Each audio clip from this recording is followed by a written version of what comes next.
Hello everyone, आज के इस वीडियो में हम देखेंगे NIOS 12th class business studies के इंपॉर्टेंट क्वेश्चंस और साथ ही साथ उसमें आपको किस तरीके का आपका सैंपल पेपर आएगा, लास्ट मोमेंट टिप्स के बारे में बात करेंगे।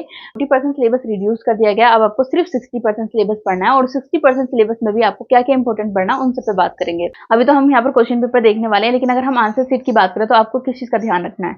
सबसे पहले आपको ध्यान रखना है कि जब भी आपका क्वेश्चन पेपर आपको मिलेगा तो 15 मिनट आपको मिलेंगे उसे रीड करने के लिए। तो अच्छे से अपने क्वेश्चन पेपर को रीड करिए, देन उसके बाद में वहां पर देखिए कि कौन से क्वेश्चन के आंसर आपको अच्छे से आते हैं। तो स्टार्टिंग में आपको वही उन्हीं क्वेश्चन के आंसर लिखने जो आपको बहुत अच्छे से आते हैं। स्टार्टिंग में कोई ओवर राइटिंग नहीं करनी है और ना ही वहां पर ऐसा करना है कि थोड़ा क्वेश्चन लिखा और उसके बाद में थोड़ा क्वेश्चन का आंसर लिखा और उसके बाद में आपने क्या कर दिया, उस पेज को खाली छोड़ दिया। प्रॉपर वे में आपको अपने आंसर को लिखना है और पेपर खाली भी नहीं छोड़कर आना। काफी बच्चे क्या करते हैं कि आंसर नहीं आते तो उन्हें पेपर को खाली छोड़कर आ जाते हैं। जो भी आपको कुछ क्वेश्चन से रिलेटेड आ रहा है, कुछ भी उस क्वेश्चन से रिलेटेड आ रहा है, आप लिख कर आ जाइए। एनआईओएस में तो एक और अच्छा ऑप्शन मिलता है कि आप हिंदी या इंग्लिश में आंसर दोनों लैंग्वेज में आंसर कर सकते हैं।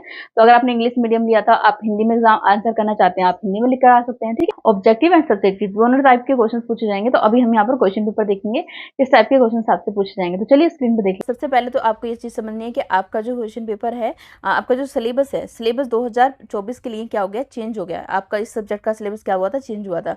तो इस वीडियो में हम जो क्वेश्चन पेपर देख रहे हैं वो ऐसे स्टूडेंट के लिए हैं जिनके एडमिशन कब हुए थे, 2023 में जिन्होंने पहली बार एडमिशन कराया। कब के लिए, 2024 के लिए। याद रहे 2023 से पहले आपने कभी भी अगर एडमिशन कराया था, 2023 से पहले कभी भी आपने एडमिशन कराया था, तो क्या होगा, आपको ओल्ड वाले पैटर्न को फॉलो करना है। मतलब आपका जो सिलेबस है, पहले वाला पुराना वाला सिलेबस, उससे आपको पढ़ना है। ठीक है, लेकिन अगर आप न्यू लर्नर हैं, 2023 में आपने एडमिशन कराया था 2024 के लिए, तो फिर आपको क्या करना पड़ेगा, ये आपको पढ़ना होगा न्यू वाला सिलेबस। ठीक है, अब एनआईओएस ने क्या किया कि आपको 40% सिलेबस आपका रिड्यूस कर दिया। मतलब आपको ये वाला, मतलब ये है कि आपको ये वाले 40% सिलेबस आपको नहीं पढ़ना। मतलब ये वाले 9 चैप्टर्स आपको नहीं पढ़ने। क्या पढ़ना है आपको, सिर्फ ये वाले 14 चैप्टर्स पढ़ने हैं। अब इनमें भी क्या क्या इंपॉर्टेंट है, कौन कौन से चैप्टर्स इंपॉर्टेंट है, वो आपको देखना है। ठीक है, अब जो है ना 12th क्लास के, मैंने जहाँ तक क्वेश्चन पेपर देखा, आपसे 12th क्लास के जो आपका सिलेबस है वहाँ से बहुत सारे क्वेश्चन पूछे जा रहे हैं। तो उस चीज़ का आपको ध्यान रखना है। 11th के जो चैप्टर्स है वो आपको टीएमए से रिलेटेड वैसे पूछ लिए गए। 12th क्लास के आपसे क्वेश्चन जो चैप्टर्स हैं उनसे ज़्यादा क्वेश्चन पूछे जा रहे हैं आपके। ठीक है, तो उनको आपको ध्यान में रखना है। हमारा जो फर्स्ट मॉड्यूल है वो हमारा 15 मार्क्स का है, और जो फर्स्ट मॉड्यूल है जिसमें आपसे सिर्फ और सिर्फ कितने 2 चैप्टर पूछे जा रहे हैं। ठीक है, फिर उसके बाद में हमारा है नेक्स्ट, हमारा मॉड्यूल है आपका business management and it's functions. ये बहुत इंपॉर्टेंट है, वेरी वेरी इंपॉर्टेंट कह लो इस वाले क्वेश्चन को। ठीक है, मोस्ट इंपॉर्टेंट है ये वाला आपका जो मॉड्यूल है। ये हमारा 20 मार्क्स कैरी करता है। तो आपकी मर्जी, आप फर्स्ट वाले मॉड्यूल को पढ़ लोगे क्योंकि 2 ही चैप्टर है, 15 मार्क्स में आपको यहाँ से क्वेश्चन पूछे जाएंगे। ठीक है, लेकिन आपका जो मेन है, जो जहाँ से आपके जो लॉन्ग टाइप के क्वेश्चन बनेंगे एंड जहाँ पर आपसे ना कोई ऐसे घुमा फिरा के क्वेश्चन नहीं पूछे जाते। आपके प्लानिंग के ऑब्जेक्टिव पूछ ले जाएंगे, ऑर्गेनाइजिंग के, स्टाफिंग के, डायरेक्टिंग हो गया, कोऑर्डिनेशन एंड कंट्रोलिंग में आपसे पूछ लिया जा सकता है। तो कोऑर्डिनेशन एंड कंट्रोलिंग वाला जो आपका चैप्टर है, यहाँ से तो ये क्वेश्चन बनता ही बनता है आपका। वैसे तो प्लानिंग वाले से भी पूछ लिया जाएगा, इसके प्रोसेस वगैरह पूछ ले जाएंगे या इसके ऑब्जेक्टिव। ठीक है, प्रायोरिटी आपकी ये होनी चाहिए। हमारा सेकंड मॉड्यूल है वो हमें क्या करना, अच्छे से करना। ठीक है, फिर अगर हम थर्ड मॉड्यूल की बात करें तो थर्ड मॉड्यूल हमारा कितने मार्क्स का, वो भी हमारा कितने मार्क्स का, 20 मार्क्स का है, जिसमें आपसे 3 चैप्टर्स पूछे जा रहे हैं कि financial planning and management, long term sources of finance and financial market. ठीक है, ये भी हमारे कितना मार्क्स का, 20 मार्क्स का। तो अभी 40 एंड 50, 55 मार्क्स के तो ये वाले 3 आपके मॉड्यूल हो जाएंगे। ठीक है, जिसमें आपको सिर्फ कितने चैप्टर्स पढ़ने पड़े, 6, 2, 8। ठीक है, सिर्फ 8 चैप्टर्स पढ़ने पड़ने। लेकिन अगर हम बाकी के मॉड्यूल की बात करें, बाकी के जो हमारे 3 मॉड्यूल हैं, हम 3 मॉड्यूल की बात करें, जो हमारा 4th मॉड्यूल है वो हमारा कितने मार्क्स का, 5 मार्क्स का है। तो उसको छोड़ दो। जो हमारा 4th मॉड्यूल है सिर्फ 4 मार्क्स में, 4th मॉड्यूल हमारे सिर्फ यहाँ से 5 मार्क्स में क्वेश्चन पूछा जाएगा। तो अगर आप चाहो तो इस वाले मॉड्यूल को अभी मत करो। ठीक है, कर लिया है तो रिवीजन कर लेना, अगर नहीं किया तो इसको अभी अब क्या कर सकते हो, रोक सकते हो, इसको बाद में पढ़ लेना अगर टाइम मिलता है तब। ठीक है, उसके बाद में हमारा जो है, फिर हमारा आ जाता है 5th मॉड्यूल जो कि हमारा ट्रेड है।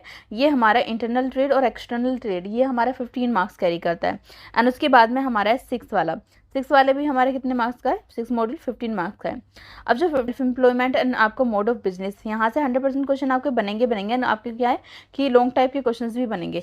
तो आप अगर पूरा नहीं भी पढ़ सकते हो, ठीक है, पूरा नहीं भी पढ़ सकते हो, तो जो मेन है, जहाँ से आपको आसानी रहेगी समझने में, जहाँ से आपको आसानी रहेगी क्वेश्चंस को समझने में, जो अच्छे से आप कर पाएंगे, सबसे पहली प्रायोरिटी आपकी यही होना चाहिए।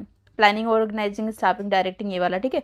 फिर हमारा सेकंड मॉड्यूल आप ये वाला कर लेना, तो 20 मार्क्स के, और ये 40 मार्क्स आपके ये वाले हो जाएंगे। उसके बाद जो आपको अच्छा लगे, मैंने यहाँ पर मार्क्स वाइज बता दिया है, तो आप इनको कर लेना, लेकिन फर्स्ट प्रायोरिटी आप इन पर रखना, ठीक है। अब क्वेश्चन पेपर की बात करें तो 100 मार्क्स का इसका क्वेश्चन पेपर होता है। 3 आवर्स का टाइम मिलेगा, 51 क्वेश्चन पूछे जाएंगे और सभी को करना कंपलसरी है। 1 to 20 मार्क्स आपके MCQ हैं, जहाँ पर मल्टीपल चॉइस क्वेश्चन आपसे पूछे जा रहे हैं, ठीक है। उसके बाद में हमारा आ जाता है सेक्शन बी। सेक्शन बी के अंदर आपसे क्या पूछा जाएगा, क्वेश्चन नंबर 21 to 31 नहीं, हमारे 2 मार्क्स कैरी कर रहे हैं, ठीक है। यहाँ से आपसे हो सकता है कि आपके जो MCQ टाइप के क्वेश्चन पूछ लिए जाए, sorry, fill in the blanks type के, मैचिंग टाइप के क्वेश्चन पूछ लिए जाएंगे। तो अभी देखते हैं हम पेपर पैटर्न कैसा है। सेक्शन सी के अंदर हमसे वही 2 मार्क्स, अगर आपका क्वेश्चन पूछ रहा है 2 मार्क्स में, तो आपको 30 to 50 वर्ड्स में लिखना है। अगर 3 मार्क्स का क्वेश्चन आ रहा है तो आपको 50 to 80 वर्ड्स में लिखना है। 5 मार्क्स का क्वेश्चन आ रहा है तो 80 वर्ड्स में लिखना है। तो ये आपको क्वेश्चन वगैरह के बारे में बता रखा है यहाँ पर। आंसर सीट एक ही मिलेगी, तो एक्स्ट्रा मत लिख कराना, पॉइंट में आंसर लिखोगे तो बहुत अच्छा रहेगा, ठीक है। उससे अच्छा इंप्रेशन अच्छा जाएगा। क्वेश्चन पेपर है, ये जो आपका सैम्पल पेपर है, इसका जो सॉल्यूशन है वो आपको डिस्क्रिप्शन बॉक्स में मिल जाएगा, मतलब इसका जो PDF है आपको डिस्क्रिप्शन बॉक्स में मिल जाएगा। तो आप उसको वहाँ से क्या कर लेना, डाउनलोड कर लेना और वहाँ से इसको पढ़ लेना, ठीक है। तो आपके MCQ अगर आपको यहाँ पर 2 ऑप्शन में दे रखा है कि अगर आपको ये में से और करके दे रखा, तो या तो ये कर लेना, ये कर लेना, ठीक है। दोनों नहीं करने। और इस तरीके से बाकी के आपके क्वेश्चन दे रखे हैं, मतलब वही है कि एक आपसे क्वेश्चन पूछ रखा है, ठीक है, एक क्वेश्चन पूछ रखा है, उसके आपको 4 ऑप्शन दे रखे हैं, उनमें से आपको क्या करना है, एक करना होगा, ठीक है। ये आपके और करके जो पूछ रखे हैं उनको देख लेना। जैसे कि हमारा 5th वाला भी हमारा प्लानिंग वाले चैप्टर से है कि which of the following is an importance of planning, तो leads to specialisation, maximum utilisation of resources at any cost, reduce creativity, या फिर लैक्स एक्सपेंशन एंड ग्रोथ। ये हमारा प्लानिंग वाले चैप्टर से है। तो अब चैप्टर्स को अगर अच्छे से पढ़ लेते हैं तो आप इजिली कर पाएंगे इसका। क्वेश्चन नंबर 6 है कि dash is deciding in advance what is to be done in future, organizing, planning, controlling, budget, ठीक है। तो ये हमारे यहाँ पर दे रखे हैं, आपका उसी से चैप्टर रिलेटेड नहीं है, आपका सेकंड मॉड्यूल से। तो हम आ जाते हैं, ये आपके इनका PDF आप डाउनलोड कर लेना। मैं यहाँ पर इनको वीडियो नहीं बड़ी बना रही, ठीक है, बच्चे वीडियो इतनी बड़ी देखते नहीं है। तो यहाँ पर 10 आप इसका PDF आप प्लीज़ डाउनलोड कर लेना वहाँ से डिस्क्रिप्शन बॉक्स से, ठीक है। अभी फिलहाल के लिए हम देख लेते हैं आपके 2 मार्क्स वाले क्वेश्चंस। ये आपके सब उससे पूछे जा रहे हैं। ये देखो, फिर हमारा जो सेक्शन बी है, सेक्शन बी में फिल इन द ब्लैंक्स आपसे पूछे जा रहे हैं इस टाइप की, जैसे मैचिंग पूछ ली गई है कि आपको कॉलम 1 से कॉलम 2 की मैचिंग करनी है, तो ये यहाँ पर है। And fill in the blanks again आपसे पूछ रखे हैं। गिव 1 वर्ड आंसर, आपको यहाँ पर दे रखा है कि what known as the primary function of management या फिर स्ट्रेटजी इज ड्राइव्ड फ्रॉम। तो ये हमारे इसके क्या है, इसको 1 वर्ड आंसर देना है, ये आपके सामने है। Dash prefers to planning regarding financial needs to of enterprise various sources of raising funds. यहाँ पर भी आपको 1 वर्ड आंसर देना है, गिव 1 वर्ड आंसर, ठीक है। 2 मार्क्स के आपसे यहाँ पूछ रखे हैं, ये है आपके सामने।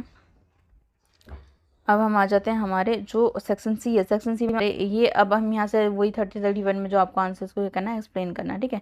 तो यहाँ पर आप देख लेना कि इंपोर्ट एक्सपोर्ट ट्रेड के 15 मार्क्स का पूछा जा रहा है ना, इंटरनल ट्रेड, एक्सटर्नल ट्रेड, तो वहाँ से भी क्वेश्चन सबसे पूछे जाएंगे, ठीक है।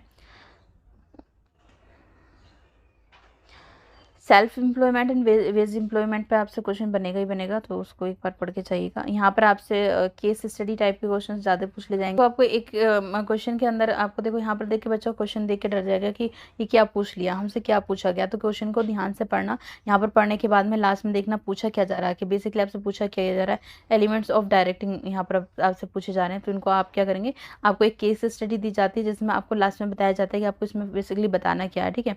तो इनको पढ़ के जाना आप। लिमिटेशन ऑफ एडवर्टाइजिंग आपका 3 मार्क्स में यहाँ पर पूछ रखा है। एट का और WTO का आपसे क्वेश्चन पूछा जा सकता है, तो इसको पढ़ के जाइएगा, इस बार चांसेस हैं। पब्लिक ऑपरेशंस और आपका है ट्रेन इन रिक्रूटमेंट। जितने भी यहाँ पर क्वेश्चंस पूछे गए हैं, जो मैंने आपको यहाँ पर मॉड्यूल बताए हैं, अगर आप उनको अच्छे से पढ़ के जाते हैं तो क्वेश्चंस के आप आंसर कर पाएंगे। वरना जो इस बार आपको जो इस तरीके के क्वेश्चंस बनाए जा रहे हैं, इस बार की थोड़ा सा घुमा फिरा के क्वेश्चन पूछा जा रहा है, तो कॉन्सेप्ट क्लियर करना बहुत ज़रूरी है, ठीक है। उसको अच्छे से पढ़ के जाना। जो चैप्टर्स बताएं अगर उनको पढ़ लेते तो उनमें से आपके बहुत अच्छे मार्क्स आ सकते हैं, ठीक है। यहाँ पर इसके आंसर कीज़ हैं वो आपको मिल जाएंगी, आंसर इसके ये आपको मिल जाएंगे डिस्क्रिप्शन बॉक्स में, वहाँ से इनको डाउनलोड कर लेना। तो आज की वीडियो में इतना ही, मिलेंगे नेक्स्ट वीडियो में। Thank you.